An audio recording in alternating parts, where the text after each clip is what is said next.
Les États-Unis ont agi de façon chirurgicale en envoyant des B-2 Spirit pour neutraliser des cibles clés en Iran. Ensuite, ils ont envoyé les B-52 pour dévaster l'Iran avec des frappes massives. Les prochains sont les B-1. Les pilotes américains de B-1 ont réalisé une frappe sur l'Iran, qui sera sûrement étudiée dans toutes les écoles de pilotes militaires.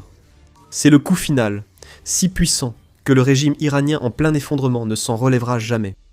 Les États-Unis déclarent « Oubliez la furtivité, place à la destruction totale ».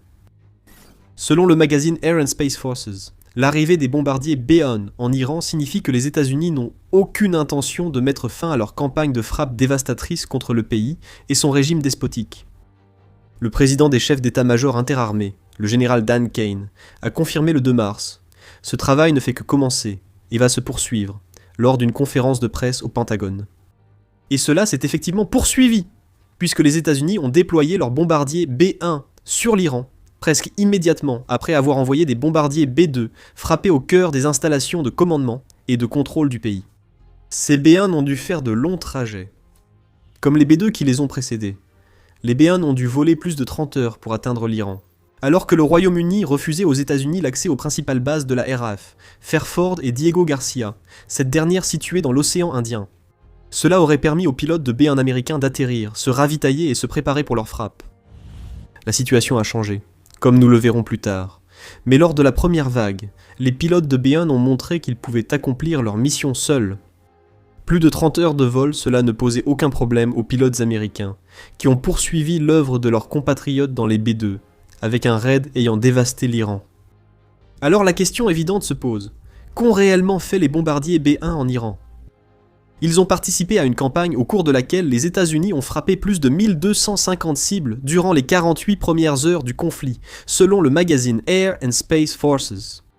Et leur rôle était simple, délivrer une charge utile stupéfiante de 74 000 livres au cœur de l'Iran. Selon le magazine, les États-Unis ont envoyé 3 B-1 en Iran pour frapper des sites de missiles iraniens, ainsi que d'autres centres de commandement et de contrôle, ou C2 indispensables à l'Iran pour coordonner une guerre contre les États-Unis. Les frappes des B-1 visaient surtout l'infrastructure des missiles balistiques iraniens. Nous expliquerons pourquoi bientôt. Mais d'abord, rappelons les charges utiles de 74 000 livres. Multipliez cela par 3 pour le nombre de B-1 que les États-Unis ont envoyés en Iran, et vous obtenez un maximum insensé de 222 000 livres de puissance explosive livrés à l'Iran en une seule mission. Fureur est le mot juste. Tant pour l'opération américaine, baptisée Opération Fureur épique, que pour la capacité d'emport du bombardier B-1. On ignore quelles armes les B-1 américains ont utilisées en Iran, mais ces bombardiers disposent d'un large choix, car presque toutes leurs charges peuvent anéantir une cible. En ce qui concerne les bombes classiques, un B-1 peut être chargé avec jusqu'à 84 bombes, marque 82 non guidées, chacune pesant 500 livres. L'appareil peut également transporter 24 bombes polyvalentes, marque 84 chacune, pesant 2000 livres. Les Mark 62 de 500 livres et les mines navales. Mark 65 peuvent aussi être chargés dans le bombardier, même si leur utilisation lors des sorties du B-1 en Iran semble peu probable. Ces 3 types de bombes sont possibles, mais nécessiteraient que les B-1 survolent directement les cibles, les exposant aux défenses aériennes iraniennes. Aussi détruites que ces défenses aient été par les précédents bombardements des B-2 et les frappes massives des B-52 américains, la possibilité qu'un B-1 soit abattu par l'Iran était probablement suffisante pour empêcher les bombardiers américains de survoler directement leurs cibles. Mais les États-Unis n'avaient pas besoin de vol direct.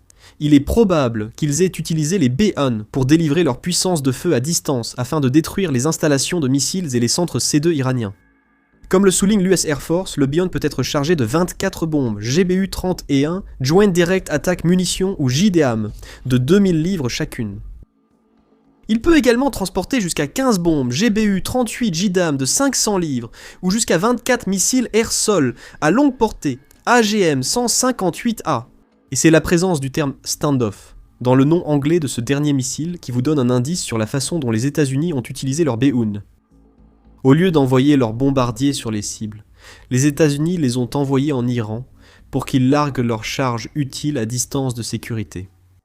Des milliers de kilos de bombes guidées et de missiles ont frappé les centres C2 et les installations de missiles de l'Iran, les réduisant à de simples cratères fumants, touchés par un ennemi invisible. Le National Security Journal donne plus de détails sur l'opération. Il précise que 3 bombardiers B-1 ont mené des missions aller-retour depuis les États-Unis. Soutenus par des avions ravitailleurs américains sur l'Atlantique et la Méditerranée, ils ont pu rester en vol sans atterrir pour se ravitailler. Les B-1 sont alors arrivés tels des ninjas volants et ont accompli la mission qui leur avait été confiée. Ils ont pénétré l'espace aérien iranien, largué bombes et missiles, puis sont repartis, utilisant sans doute les mêmes ravitailleurs pour rentrer aux États-Unis. Ces sorties ont été possibles grâce aux missions de bombardement antérieures des B-2, comme le souligne le journal en comparant B-2 et B-1. Le B-2 peut s'approcher des cibles très défendues, ou durcies, tandis que le B-1B doit attendre l'affaiblissement des défenses aériennes, ou éviter les zones les plus protégées, rapporte le média. Ainsi, les munitions à distance de sécurité sont probablement le meilleur choix pour le B-1. La bataille aérienne a été définie. Les États-Unis ont bien profité de cela avec leur B-1. Les bombardiers ont servi de plateforme de lancement à haute capacité, selon le National Security Journal. Après les frappes de pénétration des B-2 et B-1, ont effectué des frappes de précision à distance, rendues possibles par la destruction des défenses aériennes iraniennes, rendant la furtivité inutile. Les États-Unis doivent tout de même rester prudents. Bien sûr, c'est pourquoi ils n'utilisent pas leurs bombardiers pour des missions de bombardement plus traditionnelles. Le champ de bataille a été façonné par les États-Unis grâce à une stratégie qui a permis de surmonter les défenses aériennes multicouches de l'Iran par des bombardements successifs. L'oignon iranien a été épluché. Il ne reste plus que les larmes du régime effondré. Revenons sur les cibles frappées par les États-Unis avec leur B-1. Iran International confirme que les frappes nocturnes des bombardiers américains du 2 mars ont détruit des sites de missiles balistiques et les centres C2 mentionnés. Restez avec nous, nous expliquerons bientôt pourquoi c'est important pour l'avenir de la guerre. TBN Israël donne plus de détails, en précisant qu'après les frappes des B-1 des dégâts ont été causés dans certaines des installations clés de l'Iran. Selon le média, de fortes explosions ont retenti près de l'installation nucléaire et de la base aérienne au centre d'Ispahan, en Iran. Le média confirme aussi que les États-Unis frappent les sites de missiles balistiques et les centres C2 iraniens, avec leurs bombardiers B-1, conformément à leur stratégie. Ce qu'ont déclenché les États-Unis et Israël contre l'Iran est déjà très grave du point de vue du régime iranien. Cependant, la situation de l'Iran va nettement empirer. Mais avant d'en arriver là, vous regardez The Military Show. Si vous n'êtes pas encore abonné, c'est le moment idéal pour appuyer sur le bouton, afin de toujours garder une longueur d'avance. Vous avez vu comment les États-Unis ont utilisé leur B-1 pour dévaster l'Iran. Il y a plusieurs raisons pour lesquelles cette stratégie est importante en ce qui concerne ce qui va arriver ensuite. En commençant par les centres C2 détruits. Perdre ceux-ci est un coup dur énorme pour l'Iran. Un centre C2 est un lieu central où les commandants se réunissent pour diriger les opérations. Ces centres donnent les ordres aux troupes au sol, aux forces navales, aériennes et aux unités de missiles. Considérez-les comme le cerveau de toute une opération de guerre. Sans le C2, le cerveau est coupé du reste du corps. Si votre cerveau tombait de votre tête en ce moment, votre corps ne pourrait rien faire, vous seriez mort. Les États-Unis ont fait cela à l'Iran en ciblant les centres C2. Les ordres ne sont même pas formulés, et encore moins envoyés, l'Iran ayant perdu ses centres C2. Cela limite aussi la surveillance iranienne du champ de bataille. Par exemple, sans infrastructure d'observation, il devient difficile de lancer des frappes de drones ou de missiles contre les moyens navals américains. Nous avons vu ici, avec le rôle clé des B-1, que la posture militaire de l'Iran a été démantelée par les États-Unis en quelques jours, et les résultats sont déjà visibles. Outre la perte de ces centres, C2 l'Iran peine aussi à gérer la destruction de nombreux sites de lancement de missiles balistiques par les B-1 américains. En combinant les deux, l'Iran lance moins de missiles. Selon un rapport de la BBC du 4 mars, l'Iran a réussi à lancer 571 missiles et 1391 drones depuis le début de la guerre. Cela pose déjà un problème pour le stock de missiles, comme nous allons le voir. Cependant, Kane a déclaré le 4 mars que les tirs de missiles balistiques de l'Iran avaient déjà diminué de 86% par rapport au premier jour du conflit, et qu'ils avaient chuté de 23% entre le 3 et le 4 mars seulement. Ajoutez à cela une baisse de 73% des lancements de drones, et vous commencez à voir les effets de la stratégie du B-1. Sans le C2, les tirs de missiles ne sont plus coordonnés. Détruisez bases et lanceurs, et les frappes n'auront pas lieu, même si l'Iran rétablit ses C2. L'Institut juif pour la sécurité nationale de l'Amérique, ou JINSA, complique encore la situation pour l'Iran.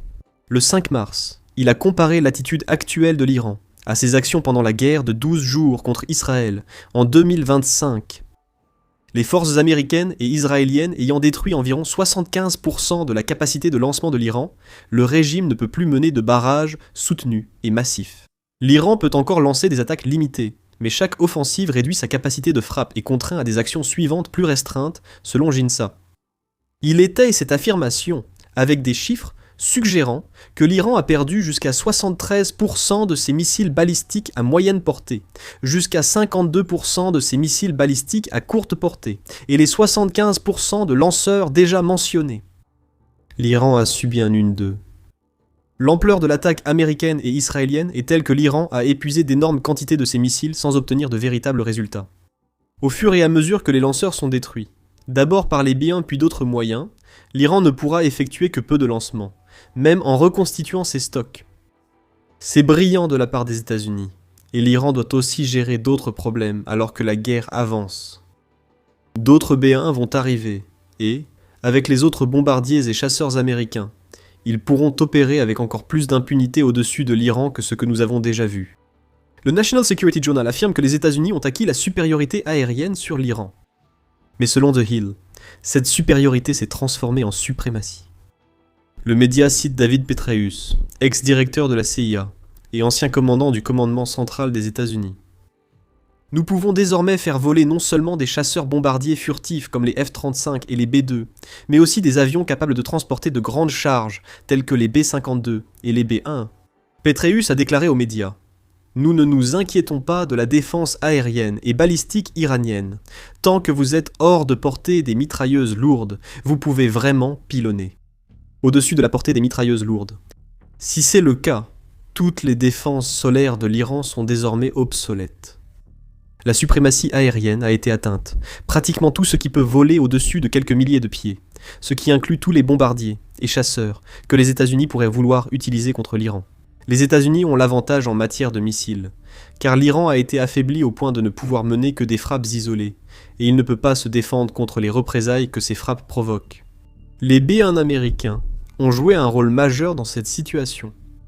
Comme mentionné plus tôt, il est probable que ces bombardiers réapparaissent sur le théâtre iranien. Vous vous rappelez peut-être que le premier trio de B-1 américains a dû faire de longs vols sans escale, car le Royaume-Uni n'avait pas autorisé l'accès à des bases militaires essentielles. Cela a changé. Le 1er mars, Keir Starmer a changé d'avis, et a finalement décidé que oui, le Royaume-Uni allait accorder l'accès. Cette décision fait suite à l'attaque iranienne d'une base britannique à Chypre avec un drone, poussant le Royaume-Uni à jouer un rôle de soutien dans le combat. Les États-Unis n'ont pas fait preuve de magnanimité, pensant sûrement que le Royaume-Uni les avait vexés, en refusant dès le départ l'accès aux bases. Pour les États-Unis, ce manque d'accès a accru les risques pour ces B-1. Le président américain Donald Trump a déjà adressé de vives critiques à Starmer, affirmant qu'il cherche maintenant à rejoindre des guerres après que nous les ayons déjà gagnées. Il y a également des suggestions selon lesquelles le Royaume-Uni pourrait envoyer certains de ses porte-avions dans la région du Golfe Persique, ce qui a conduit à un autre reproche de la part de Trump. Le président américain s'est exprimé sur Truth Social pour dire « Le Royaume-Uni, notre allié autrefois grand, peut-être le plus grand de tous, envisage enfin sérieusement d'envoyer 2 porte-avions au Moyen-Orient. C'est bien, Premier ministre Starmer, nous n'en avons plus besoin, mais nous nous en souviendrons. » Cependant, la division apparente entre les États-Unis et le Royaume-Uni pourrait être orchestrée par Trump. Comment le savons-nous ? Le 7 mars, le Guardian a rapporté que 4 bombardiers B-1 avaient atterri à la base RAF Fairford, l'une des 2 bases que le Royaume-Uni avait interdites aux États-Unis lors des premières frappes de B-1. Ces bombardiers font sans doute escale pour ravitailler avant de rejoindre Diego Garcia, d'où ils lanceront d'autres frappes. Après les frappes, les B-1 retourneront sur les bases britanniques pour se ravitailler, réarmer et repartir. Et ce que nous avons vu le 2 mars n'était qu'un avant-goût. Ce qui arrive sera bien pire pour l'Iran, car les États-Unis, avec l'aide du Royaume-Uni, seront bientôt en mesure d'envoyer des B-1 en Iran à plusieurs reprises, en très peu de temps. Gardez à l'esprit que l'Iran subit déjà de nombreuses attaques. Au 6 mars, Breaking Defense rapportait que les États-Unis déclaraient avoir frappé 3000 cibles, dont 43 navires de guerre iraniens. Petit à petit, Les États-Unis démantèlent tout ce qui aurait pu faire de l'Iran une menace militaire. L'arrivée des bombardiers B-1 sur les bases britanniques renforce la puissance de feu que les États-Unis veulent utiliser contre l'Iran. Ce qui restera du régime iranien cherchera une porte de sortie. Les États-Unis semblent ne pas en offrir une. Selon CNN, Donald Trump a affirmé qu'aucun accord ne serait fait avec l'Iran sans une reddition inconditionnelle à Washington. Cela n'est toujours pas arrivé. Donald Trump a suggéré que l'Iran se soit rendu à ses voisins du Moyen-Orient, mais cela ne semble pas le cas. Maintenant, Donald Trump affirme que les États-Unis se préparent à frapper très fort l'Iran, avec des attaques qui viseront des zones et des groupes de personnes qui n'ont pas encore été ciblés. Ce n'est sans doute pas un hasard si les États-Unis ont déployé leur B-1 à la base RAF de Fairford alors que Donald Trump lançait ses menaces. Les États-Unis veulent leurs bombardiers, prêts à repartir dès l'ordre donné, et l'Iran subira des souffrances bien pires que celles déjà vécues, quand cette seconde vague de B-1 sera déchaînée. Comme aucune issue ne lui est proposée pour préserver son régime, l'Iran essaie d'élargir la guerre, et ce faisant, il se tire une balle dans le pied, alors que son corps est déjà meurtri. Nous avons indiqué plus tôt que l'Iran a lancé environ 500 missiles et plus de 1000 drones. La majorité de ces attaques ont ciblé les voisins du Moyen-Orient, pas les navires américains autour du pays. Chacune de ces frappes rappelle que l'Iran veut être le tyran du Moyen-Orient, même si sa puissance militaire est détruite de l'intérieur. Selon Al Jazeera le 7 mars, l'Iran, par ses attaques, ne fait que détruire le peu de bonne volonté qu'il lui reste auprès de ses voisins, sur qui il devrait pourtant s'appuyer pour négocier une fin des hostilités si les États-Unis ouvraient cette possibilité. Les États du Golfe refusent de s'impliquer dans la guerre, mais si l'Iran les attaque avec des missiles ou drones, il subira leur riposte, même si le conflit a été déclenché par les États-Unis et Israël. Et pendant tout ce temps, les Beyond américains rôdent. Maintenant qu'ils peuvent utiliser les bases britanniques, ces Beyond se préparent à une nouvelle série de frappes, qui pourraient être encore plus destructrices que les précédentes. L'Iran ne pourra rien y faire, le coup final pourrait arriver, et il transformera profondément la région du Golfe à l'avenir. Ce conflit pourrait déclencher la Troisième Guerre mondiale, selon la capacité de l'Iran à trouver des alliés prêts à combattre avec lui, au-delà de ses forces déjà affaiblies. D'autres conflits pourraient déclencher la Troisième Guerre mondiale, nous en présentons 5 dans notre vidéo. Regardez cette vidéo pour en savoir plus et abonnez-vous à The Military Show pour d'autres analyses sur les stratégies américaines pour paralyser l'Iran. Merci de nous suivre.